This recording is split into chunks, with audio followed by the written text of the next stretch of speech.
जय हिंद दोस्तों, मैं स्वागत करता हूं आपका अपने यूट्यूब चैनल एक कदम हिंदी की ओर में। और आज मेरी तरफ से आप लोगों को विश्व के महान संत, कलयुग के प्रथम संत कबीर दास जी की जयंती की हार्दिक शुभकामनाएं एवं ढेर सारी बधाइयाँ।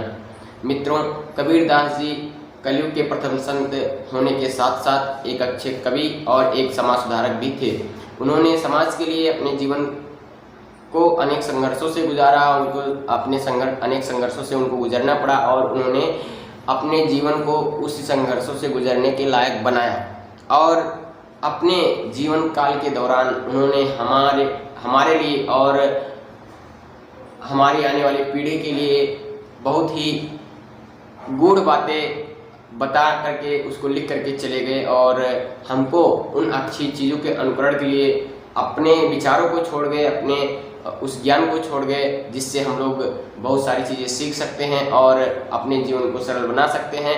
उन्होंने हमारे संस्कार को सुधारा और हमारे लिए जो अनमोल उपहार स्वरूप अपनी उन रचनाओं को छोड़ गए। तो कबीर दास जी बहुत अच्छे संत हुए और बहुत अच्छे कवि भी हुए, लेकिन वे पढ़े लिखे नहीं थे। उन्होंने कहा अपने जीवन के बारे में कि मस कागज छुइयो नहीं और कलम गही नहीं हाथ, यानी कि मैंने कलम अपने हाथ में पकड़ा नहीं, स्याही मैंने देखा नहीं। और तू कहता कागज की लेखी, मैं कहता आंखों की देखी, यानी वो जो सारी बातें करते थे वो कहते थे कि मैं अपनी आंखों की देखी कहता हूँ, मैं कागज़ की लेखी की बात नहीं कहता क्योंकि मैं तो पढ़ा लिखा हूँ नहीं।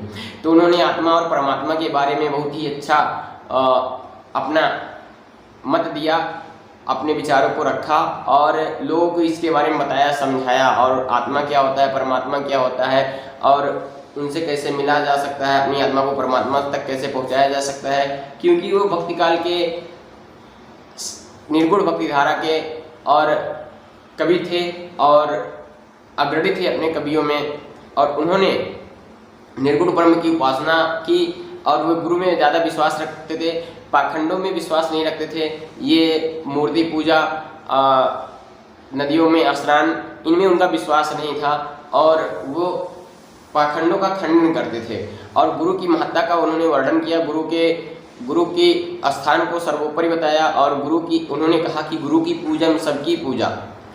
और जस समुद्र में नदी समा जा, यानी कि नदियाँ चाहे जहाँ से निकली हों, चाहे जहाँ जाती हों, चाहे जैसे आती हों, लेकिन वो जा कर के अंत में समुद्र में ही मिलती हैं। उसी प्रकार से यदि हम अपने गुरु की पूजा करते हैं, गुरु की पूजा करते हैं, तो गुरु की पूजा करने से ही सभी देवी देवताओं की पूजा हो जाती है, ऐसा उन्होंने कहा, उन्होंने इस प्रकार से बताया।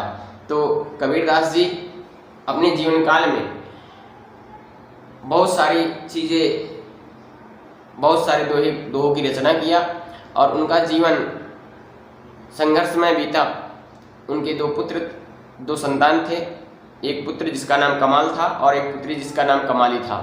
उनकी शादी माता लोई नामक एक कन्या से हुई थी और वे अपनी जीविकोपार्जन हेतु, अपने जीवन को चलाने हेतु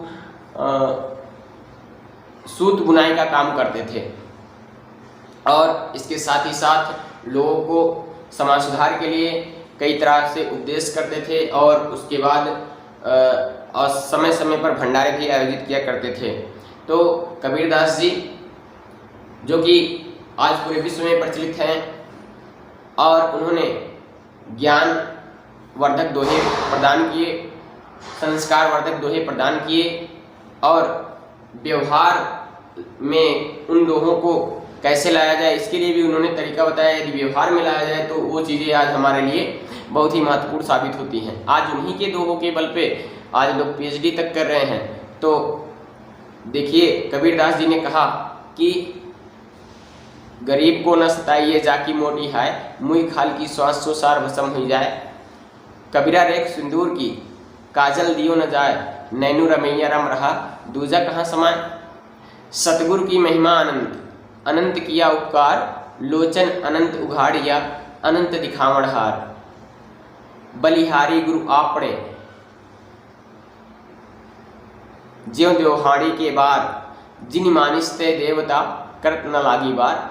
तो उन्होंने गुरु की महिमा का वर्णन किया और अपने जीवन काल में गुरु के स्थान को सर्वोपरि बताया। और उनके गुरु रामानंद जी थे, उस समय उनके गुरु जो थे रामानंद जी थे, कबीर साहब के गुरु। और इनका जन्म 1398 ईस्वी में वाराणसी में हुआ।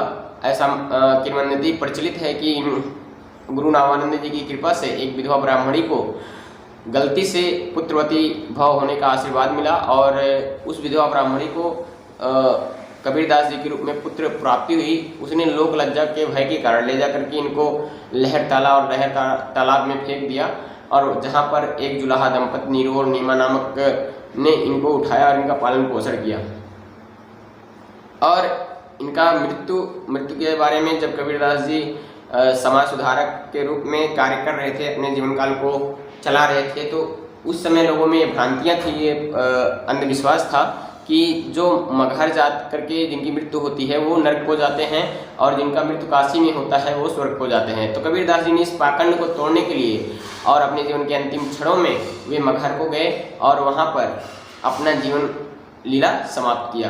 तो मित्रों, पुनः एक बार मेरी तरफ से आप लोगों को कबीरदास जी की जयंती की हार्दिक शुभकामनाएं। हाँ, कबीरदास जी की जो भाषा शैली थी वो पंचमेल खिचड़ी सदुक्कड़ी भाषा थी और उन्होंने जाते जाते हम सबको 3 रचनाएं प्रदान करके चले गए, एक साखी और सभद्र बैनी। क्योंकि वो पढ़े लिखे नहीं थे इसलिए उन्होंने खुद अपनी रचना का लेखन नहीं किया, लेकिन जो उनके शिष्य लोग थे उन्होंने कबीरदास जी की बातों को लिपिबद्ध कर दिया, जो कि आज हमारे बीच में साखी सभद्र और बैनी के रूप में प्रचलित है। तो एक बार पुनः आप लोगों को मेरी तरफ से कबीरदास जी की जयंती की हार्दिक शुभकामनाएं एवं ढेर सारी बधाइयाँ।